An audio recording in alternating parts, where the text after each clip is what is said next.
এমন সময় আসবে তাকায় দেখবেন বড় বড় নেতা লম্পট চরিত্রহীন দুর্নীতিবাজ যখন হবে আপনি বুঝবেন কিয়ামতের সময়টা সন্নিকটে। ঠিক না বেটি?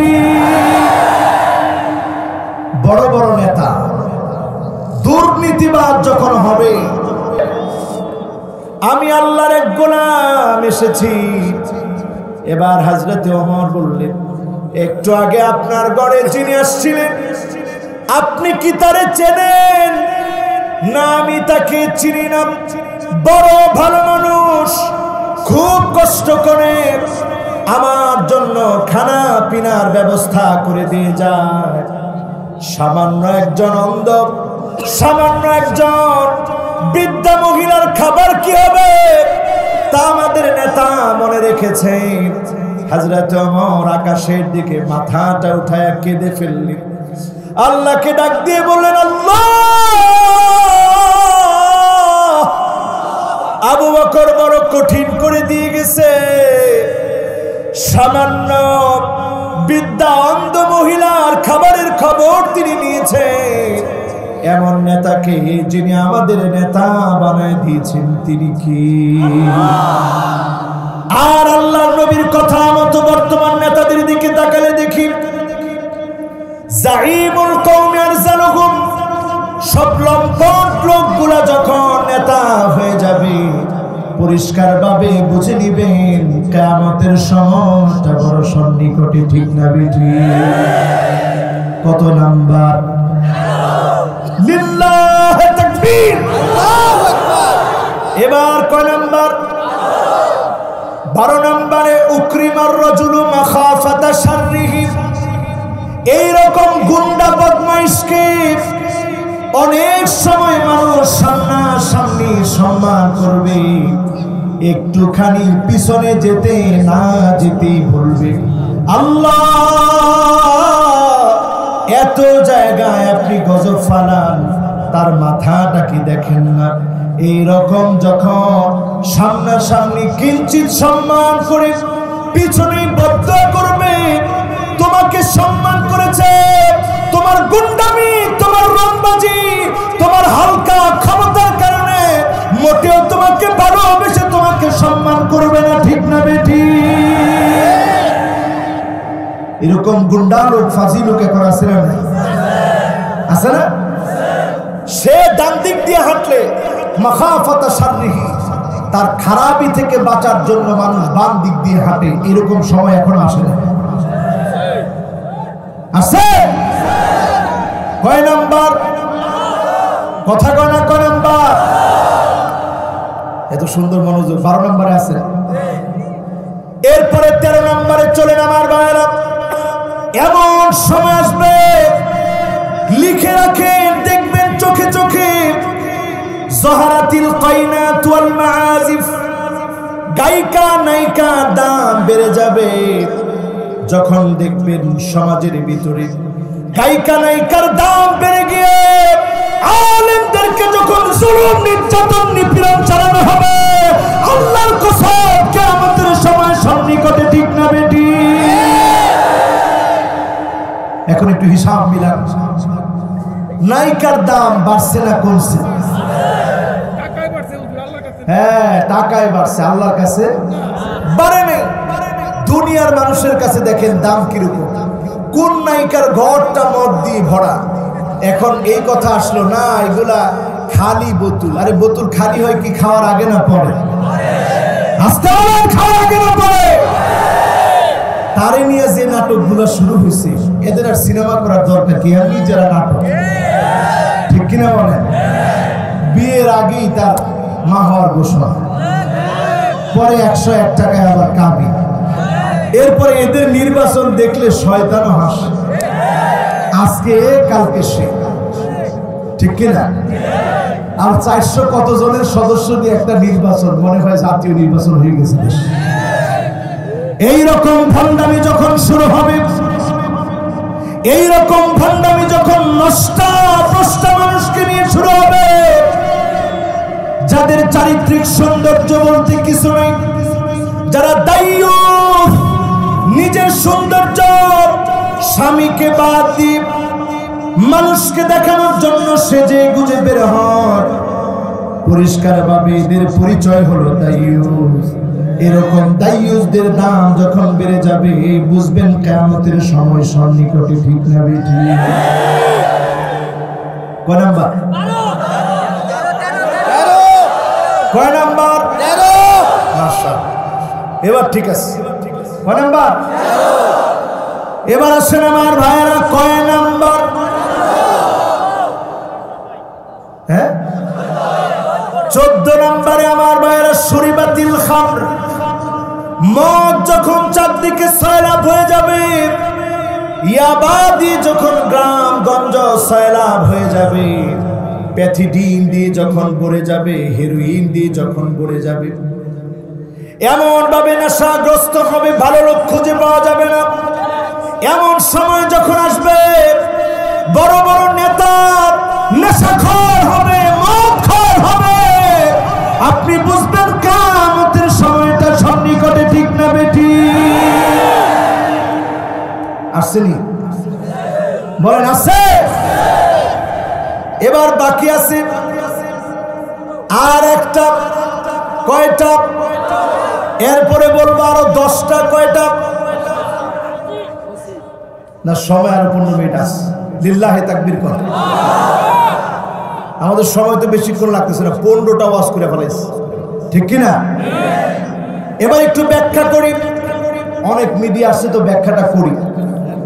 আমাদের দেশে একটা মন্ত্রণালয় আছে, আমাদের দেশে মাদক দ্রব্য নিয়ন্ত্রণ অধিদপ্তর আছে। ঠিক কিনা? মাদক দ্রব্য নিয়ন্ত্রণ অধিদপ্তর, এটার কাজ হচ্ছে মাদক দ্রব্যকে নিয়ন্ত্রণ করা। আমি প্রশাসনকে বিনয়ের সঙ্গে বলবো, এই শব্দটা কোরআনের সাথে কন্ট্রাডিক্ট। আপনারা বুঝেন না? এখন বুঝেন না? এখন বুঝাই দিলে বুঝবেন। করেন সাহেব, এই শব্দটা কোরআনের সাথে কন্ট্রাডিক্ট। কোরআন বলছে মাদক দ্রব্য নিয়ন্ত্রণ নয়, ইন্নামাল খামরু ওয়াল মাইসির। যেদিন থেকে আয়াত নাযিল হয়েছে তখন আর নিয়ন্ত্রণের সুযোগ নেই, নির্মূল করতে হবে। ঠিক না ঠিক? বুঝছেন? এখন গৃহের ভিতরে বুঝছে তো? তাহলে আমাদেরকে দিচ্ছে এটার নাম নিয়ন্ত্রণ। নিয়ন্ত্রণ মানে কি? দেওয়ালে দেওয়ালে লেখা থাকবে মাদককে না বলুন। কিয়ামত পর্যন্ত যদি মাদককে না বলুন, শুধু দেওয়ালে লেখা থাকে মাদক নিষিদ্ধ হবে না, গড়ে গড়ে মদ ঢুকে যাবে। ঠিক না ঠিক? মাদককে না বলুন বলে মাদককে নিষেধ করা যায় না। আমি এবার নিজের চোখে বনি কুরাইজা, বনি নদর, বনি কায়নুকা, 3টা গোত্র যেখানে থাকতো, বিশাল ময়দান, সেই ময়দানের খোলা জায়গার মধ্যে ইন্নামাল খামরু ওয়াল মাইসির আয়াতটা যখন নাযিল হয়েছে, নবীজি বললেন যার ঘরে যত দূর আছে সব ফেলে দাও, মদের যতগুলা গ্লাস আছে সব ভেঙে ফেলো। মদের গ্লাস দিয়েও খাওয়া যাবে না, তাহলে একটা ফিল আসবে। পানি খাইবেন মনে করবেন কি জানি খাইতেছ। আর আমাদের দামি দামি রেস্টুরেন্ট গুলার মধ্যে খুব আনন্দে তারা মদের গ্লাসগুলা ব্যবহার করে, মদের বোতলগুলো ব্যবহার করে। এগুলো ব্যবহার করা যাবে? সবাই বলেন এগুলো ব্যবহার করা যাবে? সেই মাদক দ্রব্য নিয়ন্ত্রণ অধিদপ্তর একটা পরিসংখ্যান দিয়েছে আমার দেশে।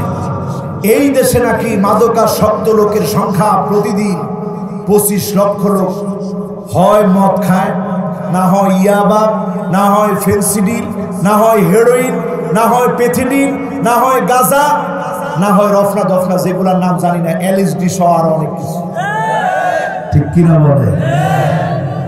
এই ক্ষেত্রে আমি বলবো যদি আপনারা কোরআনের দিকে ফিরে আসেন, এই একটা ক্ষেত্রেও যদি মাদক দ্রব্য নিয়ন্ত্রণ অধিদপ্তরকে নির্মূল অধিদপ্তর বানাতে পারে, আল্লাহর কোরআনের একটা আইনকে যদি ফলো করেন, বাস্তবায়ন করেন, খোদার কসম যিনি এই জমিনের ভিতরে স্বর্ণ ফলায় দিবেন তিনি কে? এবার হিসাব করলে আপনার মাথা খারাপ হয়ে যাবে। 25 লাখ লোক, তারা বলতেছে সবচেয়ে কমও যার নেশায় লাগে সে 150 টাকা করে নেশা করে। তাহলে 150 গুণন, যুবকরা একটু কে সাথে সাথে হিসাব করতে পারবো দেখি। 150, ওটা রবির ভাই পারবে ইনশাআল্লাহ। 150 গুণন 25 লাখ, রবির ভাই সাবধান তো দেখি। 37.5 কোটি। হ্যাঁ, 3 কোটি 75 লাখ না, আরো বেশি। হ্যাঁ 37 কোটি। হ্যাঁ 37 কোটি 50 লক্ষ টাকা এদেশের আস্থা বেয়াদব লুটেরা গুন্ডা বদমাশদের পকেটের ভিতরে দেশের কোটি কোটি টাকা ঢুকে যাচ্ছে, ঠিক না বেঠি? আমাদের পার্শ্ববর্তী দেশ আর কিছু না দিলেও এই জিনিসগুলা দিতে তারা দেরি করে না। এরপরে আসেন 15 নম্বরে। কত নাম্বার? আর জোরে বলেন কত নাম্বার? 15 নম্বরে দেখবেন লানা আখিরু হাযিহিল উম্মাহ ওয়ালিহা। এমন সময় আসবে লানা আখিরু হাযিহিল উম্মাহ আউওয়ালাহা, এমন সময় আসবে আগেকার বড় বড় আলেমদেরকে গালি দেওয়া হবে। এখন তাকায় দেখেন আমাদের দেশের শাইখুল হাদিস আল্লামা আজিজুল হক রাহমাতুল্লাহি আলাইহির মতো ব্যক্তিকে গালি দেওয়া হয়েছিল, ঠিক না বেটি? দেশবরণ্য বিজ্ঞ বিজ্ঞ আলেমদেরকে যখন গালি দেওয়া হবে আপনি বুঝে নিবেন পরিষ্কারভাবে কিয়ামতের সময়টা বড় সন্নিকটে, ঠিক না বেটি? এই যে 15টা বললাম, এরপরে আযাব শুনেন কি আযাব আসতেছে। আযাব নাম্বার 1 হলো আল্লাহর নবী বলছেন ফালিয়ারতাকিবু ইনদা যালিকা রিহান হামরা। অগ্নি বাতাস শুরু হয়ে যাবে, বাতাসের সঙ্গে আগুন আর আগুন আসবে, দেশকে দেশ, এলাকাকে এলাকা, জনপদকে জনপদ জ্বালা পুরো সরকার করে দিবে, ঠিক না বেটি? 2 নাম্বার আযাব জালজালা, ভূমিকম্পের পর ভূমিকম্প আসবে। আজকে আমার দেশে দেখেন, কিছুদিন আগে ফজরের নামাজ পড়তেছি, নামাজের সময় প্রথম রাকাতে আমার কাছে অনুভূত হলো থরথর করে যেন কাঁপতেছে। প্রথম আমি মনে করলাম আমার মাথা ঘুরাচ্ছে, এরপরে স্থির হলাম না, মাথা ঘুরাচ্ছে না।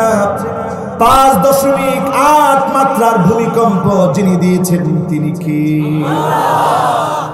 এরপরে খাসফা, ভূমি ধস হয়ে যাবে। আমার দেশে তাকায় দেখেন পঞ্চগড়ের দিকে 35টা বাড়ি ভূমি ধসে ধসে গেল। এইরকম আলামত যখন দেখতেছেন এরপরেও বুঝেন না আল্লাহ ধরতেছেন, পাকড়াও করতেছেন। শুধুমাত্র আল্লাহ পাক এখন আমাদেরকে শেষ করে দেন না, কারণ আমরা আখিরি নবী, নবীদের নবী, বিশ্ব নবীর উম্মত, ঠিক না বেঠি? আমার ভাইরা, আমার বন্ধুরা, এরপরে দেখবেন কদফা, চেহারা বিকৃত হয়ে যাবে, ছেলে মেয়ে হয়ে যাবে, মেয়ে ছেলে হয়ে যাবে। এখন দেখবেন অনেক ছেলে ঘোষণা দিয়ে মেয়ে হয়, অনেক মেয়ে ঘোষণা দিয়ে ছেলে হয়, এমনকি ছেলে ছেলের বিবাহ রাষ্ট্রীয়ভাবে বৈধ ঘোষণা করা হয়, ঠিক না বেটি? এবার আসেন, এগুলো ছোট ছোট আলামত, যে কতগুলা বললাম 15টা, একজনও কি বলতে পারবেন হুজুর এইটা হয় নাই, আমি প্রতিবাদ করলাম, এটা দেখি নাই? এরকম একজনও দাঁড়াইতে পারবেন? তার মানে 15টার 15টাই আমরা নিজ চোখে দেখে ফেলছি, ঠিক কিনা বলেন? এবার আসেন 10টা বড় আলামত শুনে যান। 10টা বড় আলামত শুরু হওয়ার আগে ইমাম মাহদী আলাইহিস সালামে আত্মপ্রকাশ হবে। মাহদী এটা ওনার লকব, সুপথ প্রাপ্ত, হেদায়েত প্রাপ্ত, যিনি হেদায়েত দিয়েছেন, সুপথ দেখিয়েছেন, তিনি কি? ওনার আসল নাম হবে মুহাম্মদ বিন আবদুল্লাহ। মুহাম্মদ বিন আবদুল্লাহ আল্লাহর নবী বলে গেছেন ওয়া মিন নাসাবি, আমার বংশ থেকে আসবে। আই মিন নাসাবি ফাতেমা, আমার ফাতেমার বংশ থেকে আসবে। হাসানের বংশ থেকে যিনি কবুল করবেন তিনি কি? পৃথিবীর অবস্থাটা কি হবে একটু বলি। এমন অবস্থা আসবে আইয়ুশিকাল উমাম আন তাদা আলাইকুম কামা তাদালাকা লাইলা কাসাতিহা।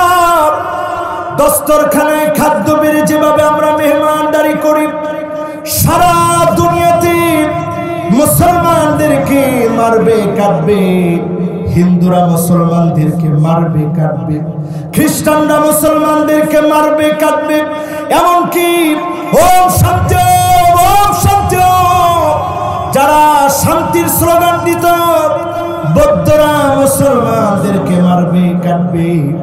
তৃতীয় বিশ্বযুদ্ধের পরে ইসরায়েল চাপে জেরুজালেমকে তারা তাদের রাজধানী ঘোষণা করে সারা দুনিয়ার নেতৃত্ব নিতে যাবে।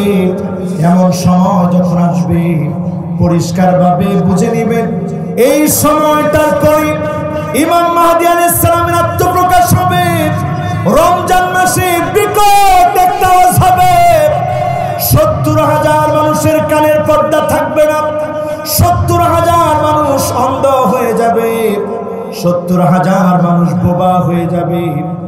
এরপরে রমজানের পরে জিলকাদ এবং জিলহজ মাসে হাজী সাহেবদেরকে জবাই করে দেওয়া হবে। পবিত্র মক্কা মুকাররমায় যখন জবাই করে দেওয়া হবে, ইমাম মাহদী আলাইহিস সালাম মদিনা থেকে তিনি পালায়ে আসবেন। আজকের যেখানে রুকনে ইয়ামানি মাকাম ইব্রাহিম আর রুকনে ইয়ামানির মাঝখানে দাঁড়াবেন, দাঁড়ায় যখন তিনি আল্লাহর গোলামদের দিকে দেখবেন, আজলাল জাবিহা, নাকটা কপালটা থাকবে খুব বড় কপালওয়ালা, নাকটা থাকবে খাড়া নাকওয়ালা। লোকেরা দেখে বুঝবেন ইমাম মাহদী। লোকেরা বলবে আমাদেরকে এখনই বাদ দেন, প্রয়োজনে আপনাকে আঘাত করব, গর্দনে আঘাত করব, তারপরেও বাদ না নিয়ে কাফিরদের বিরুদ্ধে লড়াই না করে ছাড়ব না। বলেন আল্লাহু আকবার।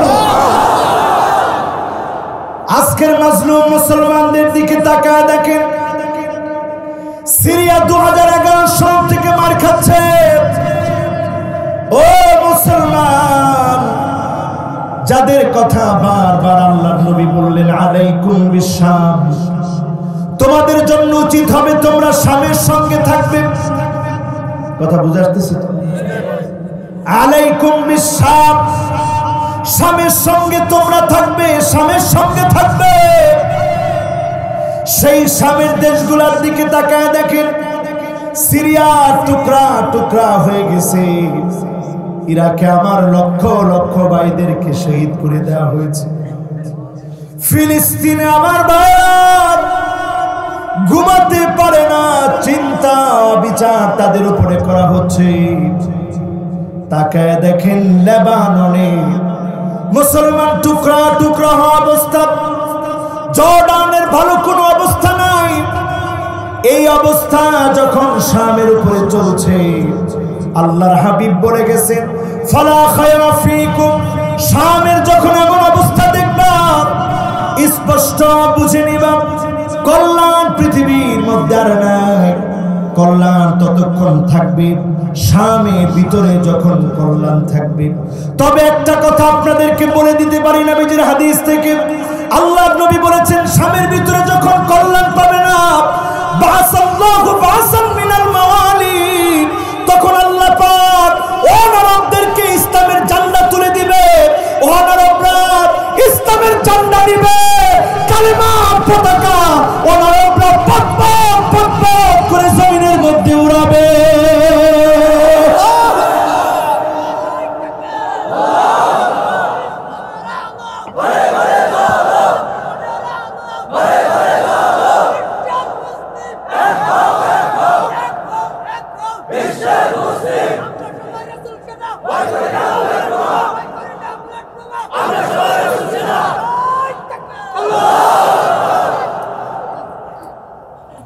আমার যে ভাইটা স্লোগান দিল, বয়সে তরুণ না বুড়া? সবাই বলেন বয়সে তরুণ না বুড়া? এই রকম তরুণরা যখন স্লোগান দেয় তখন আশায় বুকটা ভরে যায়। আমাদের কাছে তখন মনে হয় যুগ জামানা পাল্টে দিতে চাই না অনেকজন, তরুণেরাই আনবে আগামী দিনের জাগরণ। ঠিক কিনা বলেন? এখন একটু হিসাব মিলান, যেই কথায় আমরা ছিলাম এই কথার সঙ্গে আপনারা কি একমত? বলেন একমত? সারা দুনিয়াতে এখন মার খাচ্ছে মুসলমান, সারা দুনিয়াতে রক্ত ঝরছে মুসলমানের। তার মানে এখন শুধু বড় বড় শব্দটা যদি শুরু হয়ে যায়, আজকে যেমন করোনা আসছে, অস্তিত্ব আপনি টের পান নাই, এমন বিস্ফোরণ শুরু হয়ে যাবে। পারমাণবিক শক্তি এখন সবার হাতে হাতে। মুসলমান দেশগুলোর ভিতরে পাকিস্তানের কাছে আছে, ইরানের কাছে আছে, তুরস্কের হাতে আছে।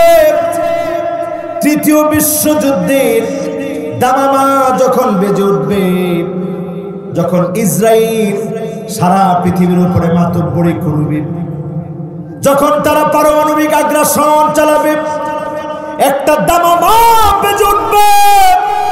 ওই দামামা বেজে ওঠার পরে লড়াইয়ের মাত্রা এমন হবে, ইয়াকতাতিলুনা বাদুহুম বাদা, সব মরে যখন সারখার হয়ে যাবে, 9 জনে 7 জন মারা যাবে, মাত্র বাঁচবে পৃথিবীর ভিতরে কয়জন? মাত্র 200 কোটি বাঁচবে। 900 জনের মধ্যে 900 কোটির ভিতরে 700 কোটি যদি মারা যায়, 200 কোটি মানুষ বাঁচবে। ও মুসলমান, যদি আপনি ফিতনা থেকে বাঁচতে চান, ইকরা মিন ফাওয়াতিহি সূরাতিল কাহফ, সূরা কাহফের প্রথম থেকে 10টা আয়াত পরে মুখস্থ করে ফেলেন। এই 10টা আয়াত যারা পড়বে তাদেরকে যিনি দাজ্জালের ফিতনা থেকে বাঁচায় দিবেন তিনি কি?